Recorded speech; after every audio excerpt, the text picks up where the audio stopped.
sahabat belajar, jumpa lagi dengan video pembelajaran kita kali ini.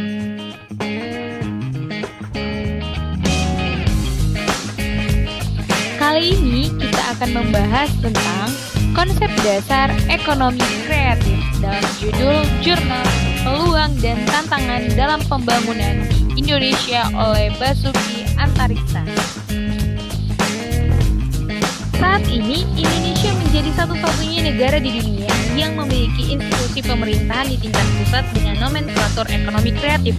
Demikian menjadi pekerjaan rumah yang cukup berat bagi pemerintah Indonesia adalah mendefinisikan dan menerjemahkan kedua istilah antara industri kreatif dan ekonomi kreatif.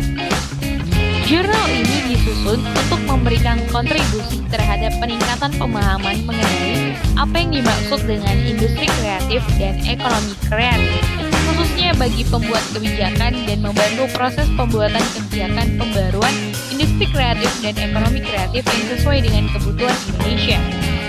Berdasarkan landasan filosofis dan sejarah perkembangan konsep ekonomi kreatif dapat ditinjau dalam 4 aspek. Yang pertama, aspek peristilahan, yang kedua adalah aspek sejarah, yang ketiga adalah aspek definisi, dan yang keempat adalah aspek akademis. Menurut Chris Bilton, maka kata kreativitas dapat mengandung dua arti. Pertama, sesuatu yang baru atau berbeda. Kedua, sesuatu yang bermanfaat bagi publik. Di Eropa khususnya berkembang dua buah tradisi kebijakan di sektor kebudayaan dan industri kreatif, yaitu industri budaya dan demokrasi budaya. Ditinjau dari aspek sejarah, istilah industri kreatif muncul pertama kali pada tahun 1990-an di Australia. Namun demikian, istilah tersebut menjadi lebih dikenal luas ketika industri kreatif dikembangkan oleh pemerintahan Inggris. Saat itu, Inggris mengalami sejumlah persoalan seperti tingkat pengangguran yang tinggi, berkurangnya aktivitas industri, dan pengurangan kontribusi dana pemerintah untuk bidang seni. Maka diperkenalkanlah sebuah konsep yaitu industri budaya untuk mendesain pertumbuhan dan kebijakan yang berkaitan dengan pengembangan inovasi. Industri kreatif adalah kegiatan-kegiatan yang bersumber pada kreativitas, keterampilan, dan bakat individu. Studi mengenai industri kreatif dapat dilakukan melalui 3 pendekatan, yaitu aspek budaya, yang kedua hak cipta, dan ketiga adalah aspek kreativitas. Pada bagian potensi persoalan, jika kita melakukan analisis terhadap uraian sebelumnya, maka kemungkinan besar masih akan muncul berbagai pertanyaan mengenai apa yang sebenarnya dimaksud dengan industri kreatif dan ekonomi kreatif. Hal ini disebabkan begitu beragamnya pandangan yang harus diungkapkan. Ada beberapa masalah yang penting yang memerlukan penjelasan. Antara lain, berikut merupakan 3 penjelasan penting yang harus dijelaskan.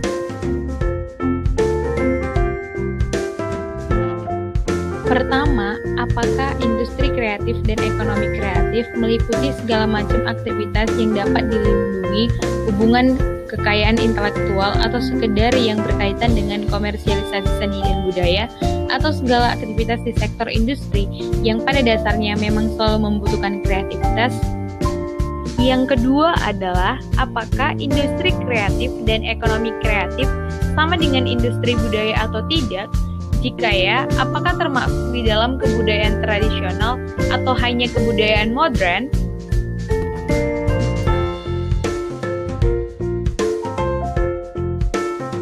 Yang ketiga adalah apakah industri kreatif dan ekonomi kreatif merupakan bagian dari industri kecil atau industri besar atau gabungan dari keduanya?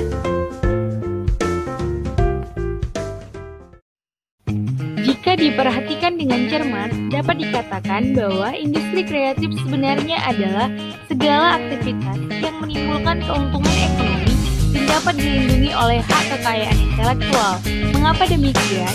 Hal tersebut dapat dilihat dari setiap jenis industri kreatif versi Inggris.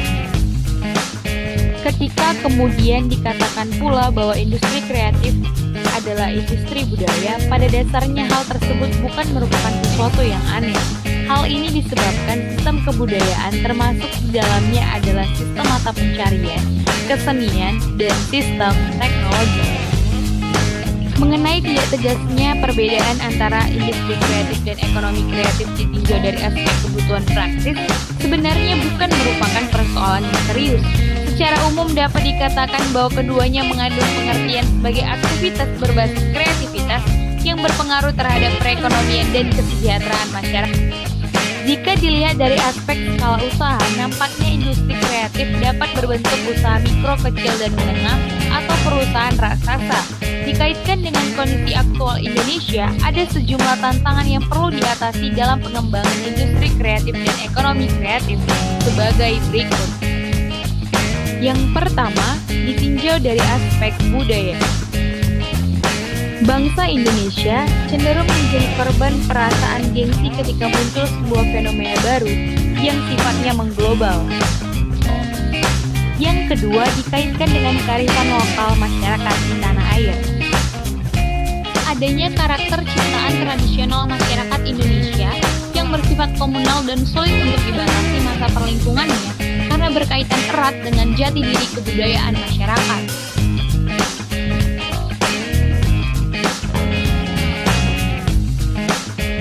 Ketiga, diperlukan kebijakan pemerintah yang bersifat komprehensif dan terintegrasi dalam rangka memelihara sumber daya manusia kreatif sehingga mereka bersedia untuk tetap tinggal dan berkarya di Indonesia.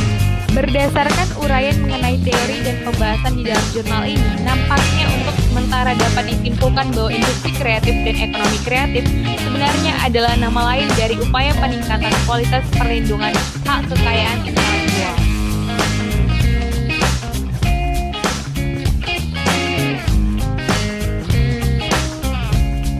Thank you for watching. Bye-bye.